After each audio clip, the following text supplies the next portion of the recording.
Hello and welcome to Network. I'm Lebogang Sejake, standing in for Siphumelele Zondi.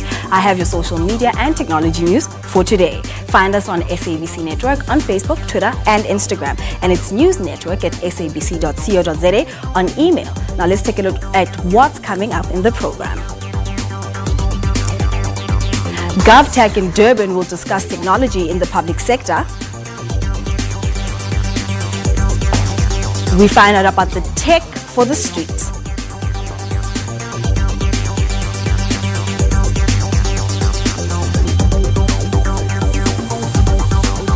We talk about outdoor LED technologies with Stephen Ambrose. How are you, Stephen? Good, and you? Great. Do you think that this is a trend that is going to be growing in South Africa? Absolutely. Outdoor visual information, education, you name it, is going to be a big deal in the future. All right. We'll be talking more about that later on in the show. Perfect.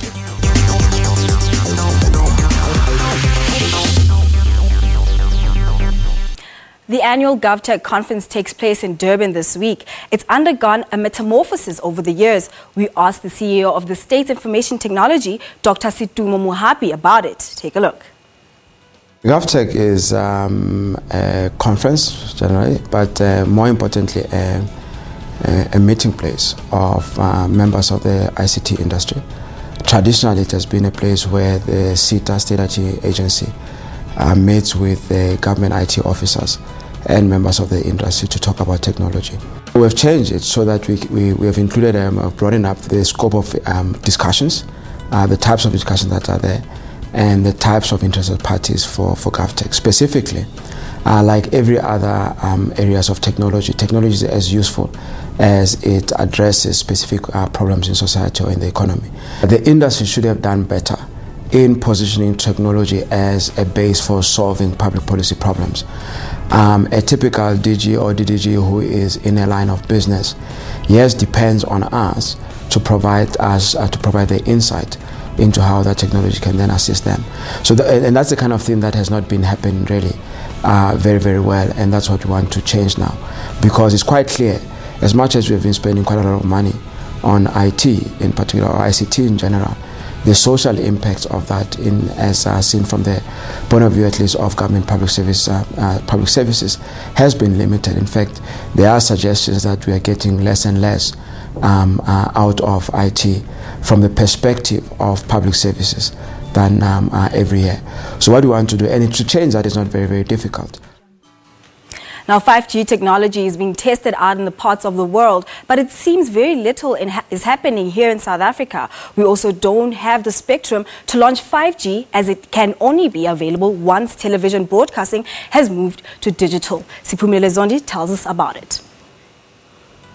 Quite a few companies are testing out driverless vehicles. We've also been told about how robots will take over many of our tasks in future. In order for a lot of this to happen, we need adequate fifth-generation networks. What it does is that it's better connectivity and also more spectrum than 4G.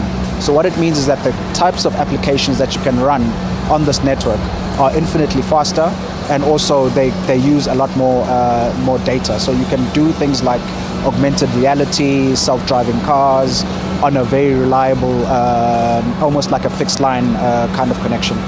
Huawei says they've already started testing it out. Right now we're using the technology in China. Just in this month alone, we rolled out a few self-driving buses in the city of Shenzhen, running through 2 routes and running on 5G technology. The important part about why 5G technology is required for that is the huge amounts of data that's transferred over the servers at this point. And the government says it would like South Africans to also develop technologies that would take us to the future. We cannot afford now, with this rapid change, to do things the normal way. We have to start innovative ways of doing things. But South Africa doesn't have the spectrum to roll out 5G for all of this to happen right now. The delay is because the spectrum can only be released once South Africa has moved to digital terrestrial television. In terms of spectrum, theoretically the spectrum is kind of there. but they have to release it. So it has to be released from television, which is hogging a lot of spectrum at the moment. So once it migrates to digital, there will be, technically speaking, there will be spectrum available that can be rolled out for things such as 5G. Despite this, new high-end Huawei phones will come with 5G-ready chips. The company is calling the latest the Kirin 970 chip. It's because 5G is so close and right on our footsteps that 5G is going to bring on the dawn of even better, more massive technologies. And this chipset will be the best tool to be able to utilize those technologies. So such phones should come in handy once the spectrum held up with the delay of TV migration has been released. In Nigeria, there's an initiative called Tech for the Street. They give tech skills to kids from underprivileged communities. The founder of the initiative says funding is a major impediment. These students are learning digital skills at a free class in Lagos, Nigeria. They use computers that other people threw away. Tech for the Streets targets students in public schools who don't have access to computers at home. The classes are held in various neighborhoods during school holidays. They learn coding, computer programs, graphic designs, web design, and how to create mobile apps. The club was started by Olumide Ajayi, a computer science graduate and IT entrepreneur. People donate scraps. Those are their laptops are not working and all. They donate, okay, let me use just take this, and they tell you this is wrong with it, that is wrong with it, that is wrong with it. So my job, because I put them together and then I use it for the purpose of the training. So that at least there's something they can see. If the kids can see something working and they can touch and feel the computer parts, it goes a long way, making them become computer literate. Analysts say tech innovation is a quick way to attain lasting economic growth and development and should be exploited further to help Nigeria diversify away from oil. The Lagos state government is working to equip at least 1 million of its residents with computer programming skills as a part of plans to make the state Africa's tech frontier. The initiative was started in 2015. And help me to know more about computer. It can help me to type fast. It can help me to do more things on computer, and it can help me to know what is happening around the world. Before now, I could only watch films and play games on the laptop, but now I know how to design, I know how to create the websites, I know how to make a page, I know how to write a story, type, create a magazine, I know how to style. In fact, I've learned a lot. 34-year-old Ajayi is able to cut costs by recycling old laptops, but he says the program, which depends on donors and volunteers, still faces funding challenges. There are times whereby we'll be training and laptops will just go off. There are times whereby we really don't even have money to pay for venue. There are times whereby we just have to. There are lots of them. There are a time whereby we have to find ways to transport these kids, because they come and say, "Uncle, I don't have money for transport fare," and someone is coming, maybe he or she's coming from Ikorodu or Relay or somewhere far, somewhere very far. You must provide. And there are times whereby you need to give them lunch, because you're keeping them in a place for hours. Definitely, you have to provide lunch for them. Ajayi plans to train about 1,000 children this year. A great initiative indeed. After the break, we will be talking about LED screens technologies with Stephen Ambrose. Please stay tuned.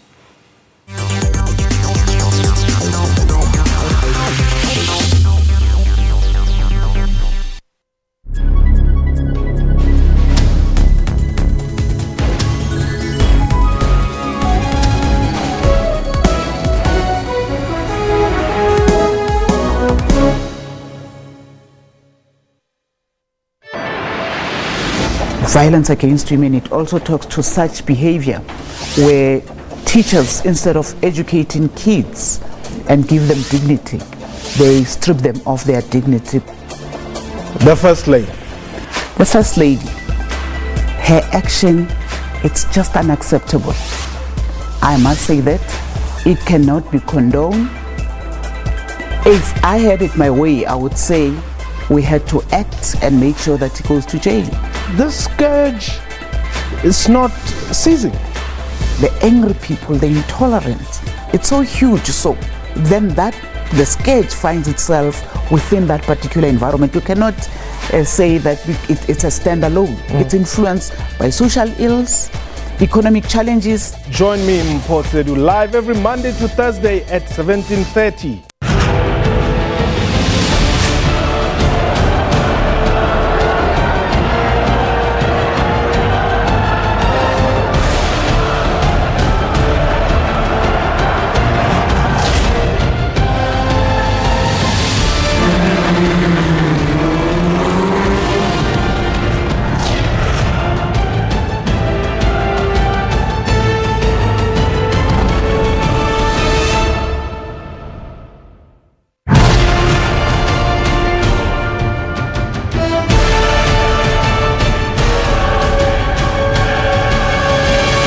Sports Live, Saturday and Sundays at 8:30 p.m.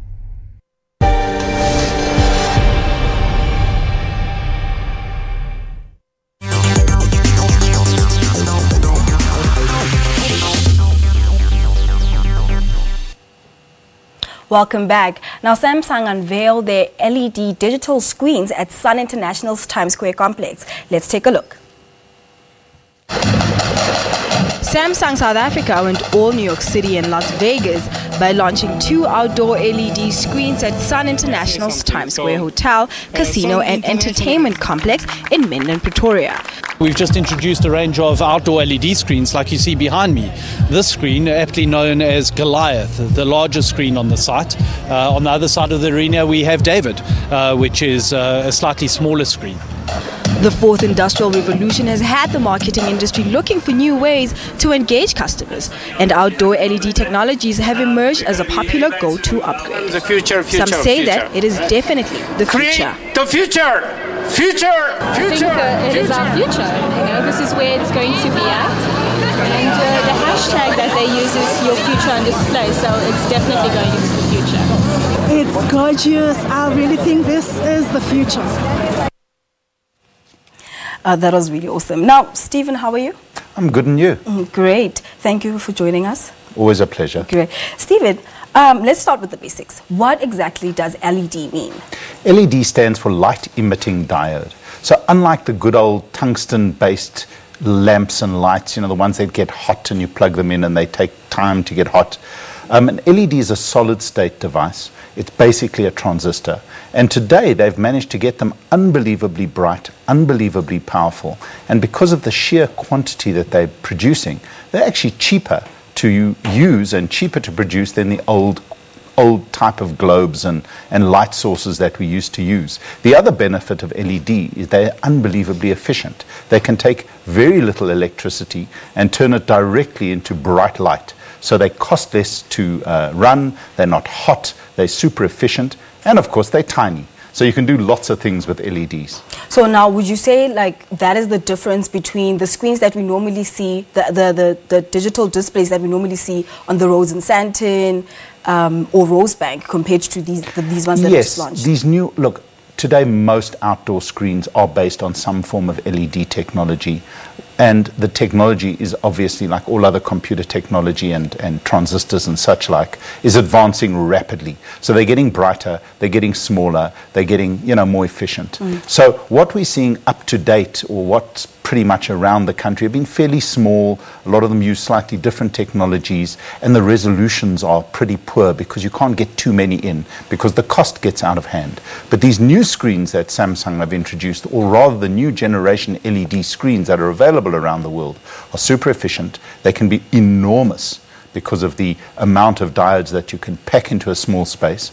And more importantly, they're unbelievably bright, up to 100,000 nits, where now nits is a measurement of brightness, where the average TV screen is 600 to 1,000 nits. We're talking about an order of magnitude of brightness. So you can see them in bright daylight. You can almost see them in direct sunlight. They're incredibly bright and very efficient. So now, talking about the whole world, a study by Persistence Market Research projected that Asian Pacific countries will have the highest growth of this kind of marketing by 2021. Do you think the trend will be the same for us? If you've ever been to any Far East city, Tokyo, Seoul, you'll notice that in most of the areas there are massive screens, bright lights. China as well, there's so many of these areas where there's all these outdoor displays that are really quite impressive. Hong Kong, for example. So visual display has become a massive part of the identity of many cities around the world. Who doesn't know the pictures of Times Square, on New Year's Day and those sort of places? Piccadilly Circus, they've just, funny enough, put a brand new high-resolution screen in there right now. So visual displays, massive, bright, very colorful displays are certainly becoming an absolute part of every landmark globally. And I honestly believe that we're going to see more and more of that locally, because why not? We live in a visual world. The digital display ability to show sort of information, matches, you name it, has become enormously easy, and the amount of data that can be distributed very efficiently has grown exponentially. So high-resolution video on demand all over the show is entirely possible. So we will see much more in this visual space, especially in public areas going forward. Now, Stephen, I just want to take on, we are going through the digital revolution, right? But we haven't, DTT for us in South Africa, we haven't migrated yet. Now tell me, do you think that we're ready for this kind of technology? Absolutely. Look, there's two different things going on here. The radio spectrum that DTT, going digital, will release in the 800 to 900 megahertz range is great for high-speed data transmission. And the generation of networks from 4G to 5G are going to take advantage of all that spectrum that exists one day when they sort it out. But generally, you'll find these big screens are on big fixed buildings, which are well served by fiber networks that are being deployed across South Africa. Fiber is fast reaching the crossover point for fixed connections. It'll be the de facto standard for what is connected to the internet going forward. So in the next couple of years, no one will even consider any other connection.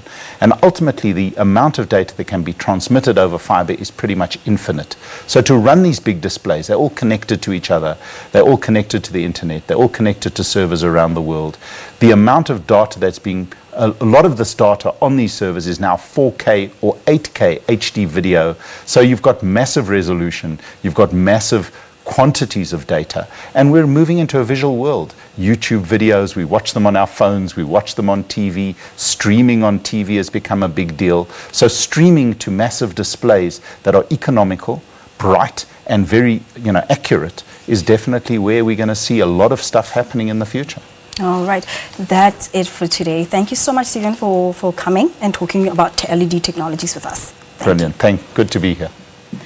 Now, we caught up with TV personality Graham Richards, a presenter on SABC3's breakfast show, Expresso, and he told us what his favorite piece of technology is. Welcome back. You're live with Expresso. Thank you so much for joining us for what has been a stupendous, spectacular, supercalifragilistic show this morning. Why? Because we've got resident magicians. I don't know why. I think Ewan sold me on that one. But I think we're going to call you our resident magicians now. Sure. Can you please be here at least once a week? My name is Graham Richards. I'm one of the presenters on SABC3's breakfast show called Expresso. We've had a long-running partnership with Samsung. Absolutely love the brand. I think the product that I've been most impressed with and something that I'm hankering after is an S8. I'm still on my S7 Edge, which I love, but that S8 is calling my name. Just looking at Bixby and the functionality where they are taking it, absolutely mind-blowing. That was phenomenal. Thank you so much. Don't take my watch, man. Oh, I love it. Oh, Lilies, now I feel I have a little empathy for the trick that you just went through. Oh, yeah. Sure.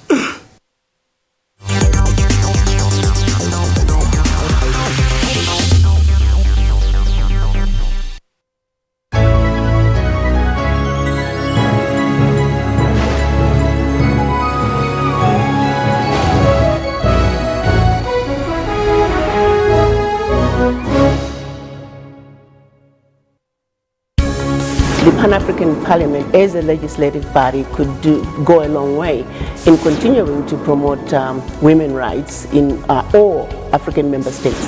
Moon will be elected president. A decisive win by him will provide much-needed stability in South Korea. The Deputy President and the SADC Oversight Committee have been mandated to convene a multi-stakeholder national dialogue before elections. 5 teams are trapped in the relegation mud. These include Bloemfontein Celtic, 12th on the log, followed by Chipa United, Free State Stars and Baroka, who are second from the bottom, as well as Highlands Park, who have won only 4 matches. We're on point with breaking stories, detailed economy and sport. Tune into Midday Report every Monday to Friday from 12 p.m.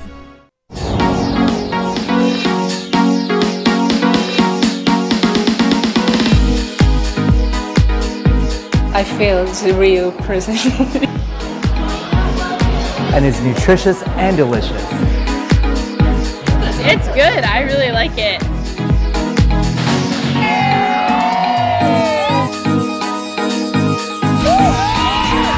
This celebrates being South African. We love our beer, we love our food, we love our music.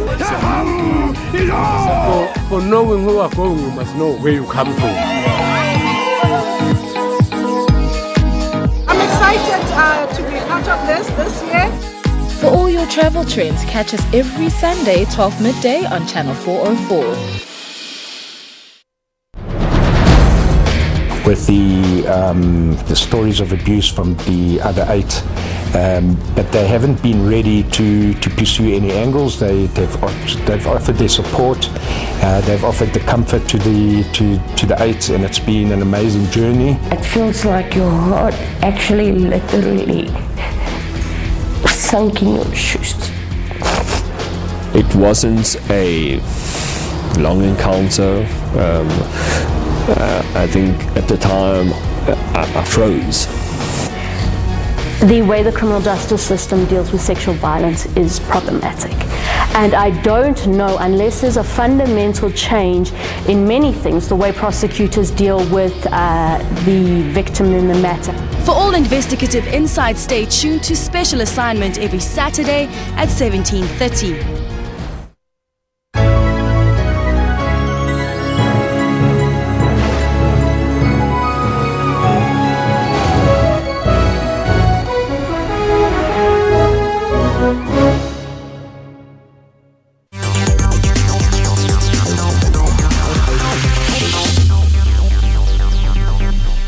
Welcome back. Now this week on our Tech Wrap, we hear about Breezy, a device that helps with breathing clean air. We also hear about Femi Taxi from Brazil, and we round it up in Costa Rica looking at their satellite launch.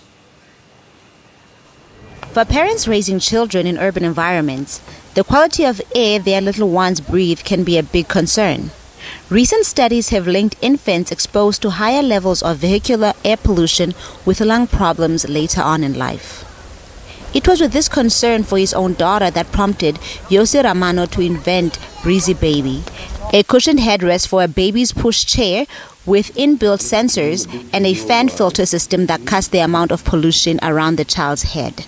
When Alma, my daughter, was born, I took her in her pram on Finchley Road, one of the most polluted streets in London, and I realized that her pram puts her in the same height of the tailpipe of the buses. When Breezy sensors detect gases or particulate matter, it triggers a dual fan unit to filter out pollution and create a clean air barrier by delivering 1.5 liters of clean, filtered air to the child's breathing area every 10 seconds. A working prototype of the Breezy Baby was tested by Air Quality Health at the University of Surrey. The results showed Breezy can reduce normal ambient air pollution in the breathing area of the child by 49%, though this rises in areas where pollution is particularly high, such as near an idling vehicle. As well as Breezy Baby, Ramano has also developed a digital app and a portable Breezy sensor. The sensor continuously collects pollution data as a person carries it around, with the app creating a heat map showing which walking routes are more polluted than others. Now taking us to Brazil. Ride-hailing startups that cater solely to women are catching on in Brazil. reflecting safety concerns in one of the biggest markets for Uber Technologies Inc. and other incumbents, which have invested heavily in security features. One of the new mobile apps, Femi Taxi, has expanded into 6 Brazilian cities and is eyeing another Latin American market. Ride-hailing apps for female drivers and passengers are not quite unique to Brazil, yet their rapid growth in cities such as Sao Paulo, Uber's biggest market by rides, underscores rising concerns about public safety in Brazil and efforts to shield women from the discomfort and danger of a culture steeped in machismo. It's sad to think that we need an app just for women, no? We might say it's a necessary evil, so we don't need to go through that. Femi Taxi now has more than 20,000 rides per month and 1,000 drivers. Founder Charles Henry Calford said he plans to expand into 2 more Brazilian cities in coming months, then Mexico and Argentina early next year.